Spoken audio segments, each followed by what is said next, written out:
Hi everyone, welcome back to Advanced Java and welcome to Unit 3. Just want to give an overview. This is a pretty big unit with lots of different stuff going on, lots of technologies that we'd be talking about. So I kind of wanted to just preview sort of where we're headed. I'm going to start by talking about a few of the topics and then I'll pop over to the website and just kind of show you a few additional things. This unit is very much about Java server pages or JSPs. So in the last unit, we saw that we were putting all of our HTML right into a servlet, and that's not really how we do things. So this unit will be splitting things up and you'll start seeing how we really build Java web applications. But we had to kind of lay the groundwork with servlets a little bit to begin with, and we wanted to have something visual for you guys, so that's why we were sticking that HTML in there. This unit will start splitting that stuff up. So JSPs, as we saw in the last unit, really that's where our HTML is. But we're going to see that we can put a lot of code into the JSP that actually does stuff. And one of the languages or techniques that we'll use to get Java stuff into our HTML is expression language. And the syntax for that is going to be $, curly braces, and then you can think of this first part here as an object reference variable, sort of. And then name is sort of referring to our properties or our instance variables. Now that's not exactly how that works, but not knowing anything about expression language yet, that's kind of a good analogy at least. And we'll dig into exactly what the different pieces of that are. If you've worked with some of the different JavaScript frameworks, some of this might look familiar to you. jQuery often takes this similar format. So we'll talk more about expression language later in the unit. And then that leads us into model view controller. So MVC is the way you'll typically hear that referred to. And it's really a design pattern. So it's a design pattern that's not just applicable to Java applications, but to all applications. And the idea is that there are kind of three parts to our application. So we've got the view, and that's the stuff we see. Hopefully that's pretty self-explanatory. That's the HTML stuff that we're going to actually see in the browser. And we want to start keeping this stuff separated, and we'll talk about the reasons for that, but MVC is one pattern that we can use to get that separation. Model, that's the class or classes that will represent our data. So very often what happens is that you end up with one class for each table that you might have in your database. This represents basically the data in our system. This unit, we aren't going to be using a database, but if you think about some of the classes that we've used in the past, like a user or a student, we've had our dog class or our lawn mowing client, those would be kind of the model classes. They represent some of the different parts of our application that would have data attached to them. And then our controller, you can think of the controller as kind of the manager, and this is going to be our servlet or servlets, and they will sort of manage what happens, and it helps the view and the model kind of not really talk to each other, but it passes the information between them. So a controller is where forms would be submitted to, and then the controller would know how to talk to the database to get information, put that into a model, and then pass information back to the JSP. So there's a lot going on here. If that didn't make a lot of sense, that's okay. We're going to have lots of pictures and lots of practice with that technique. But the basic idea there is splitting out the different parts of our application. The front end part, the back end part, and kind of a middle or manager part. That brings me to Java Beans. So Java Beans are special Java classes that allow us to use expression language to display data on the screen. So expression language and Java Beans are going to be very tightly coupled together. A Java Bean might sound like something super fancy, but in fact, the rules around Java Beans are that there are private instance variables, public getters and setters, and that we have a no argument constructor for those. So we've already been creating Java Beans. We just didn't call them Java Beans. And that format of those beans with those rules allows us to pass them around, and essentially we'll be able to view them on our pages using expression language. Java Web Application Review. So a lot of this unit is going to be a bit of a review from what we did in Unit 2 with servlets, and then adding on some additional stuff. So I'll be circling back to our web application structure, what the different parts are used for, and how that ends up working when we deploy our applications out to Tomcat. So again, some of that will be review, but I think it's good to circle back to some of the stuff that we've talked about as we've worked with the applications more, and we're kind of building onto them to see how all of this is working together in the different parts. A couple things about Project 3. Project 3 is again in 2 parts, and I'll do a Project 3 overview, but I just want to give you kind of a tip up front. There isn't new material in this unit per se related to Analyzer. So there are a couple new analyzers that you'll be building as part of Project 3, and you could start on those anytime that you're ready. The web application part of Unit 3 will be the meatier part of the unit, and that new knowledge that we're gaining with all of these different topics, we'll be putting that into practice with the web portion of Project 3. So my tip would be, the labs are a little bit light getting going in the first couple of weeks of the unit. I would take that extra time to start the Analyzer portion, maybe even finish the Analyzer portion of Project 3, and then that will allow you towards the second part of Unit 3 to really focus on the web application.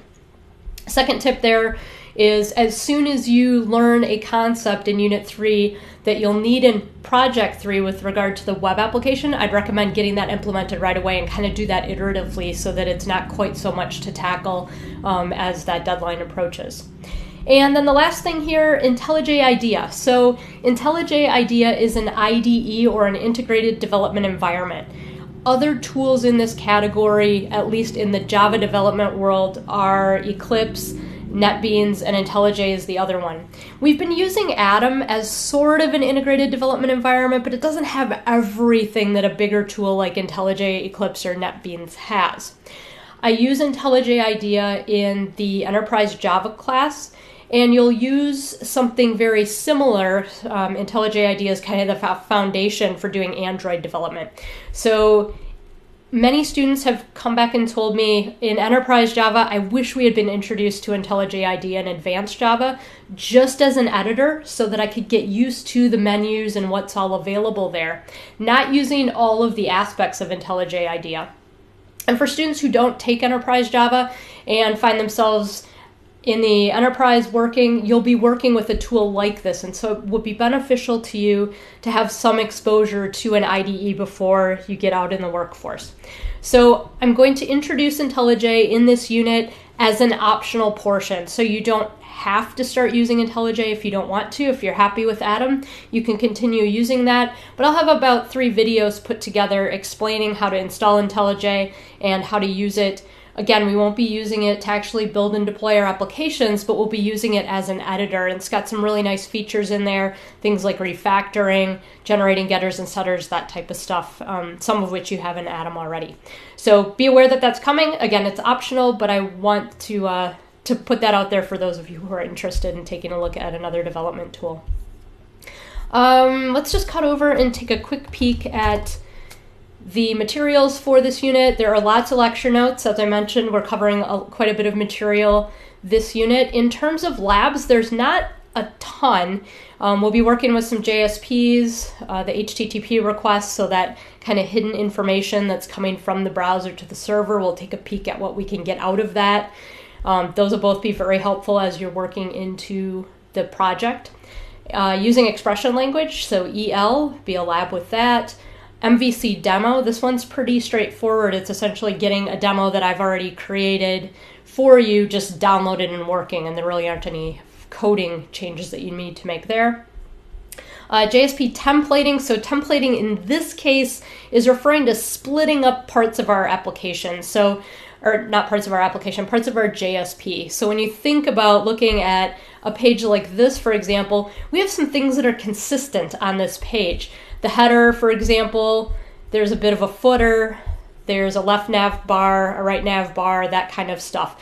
So if you think about writing the code or writing the HTML for this, I wouldn't want to keep repeating the code for, or the HTML for that header on every single page. So what we'll do instead is break this out into its own JSP and then just include that on all of our pages. So we can really keep that header stuff in one place. Likewise, a footer would be in one place, one single file, so that if I decide I want to change the color on this, I can just change it in one spot, and then that gets fed through to all the places that include that footer. So that's what's coming with templating.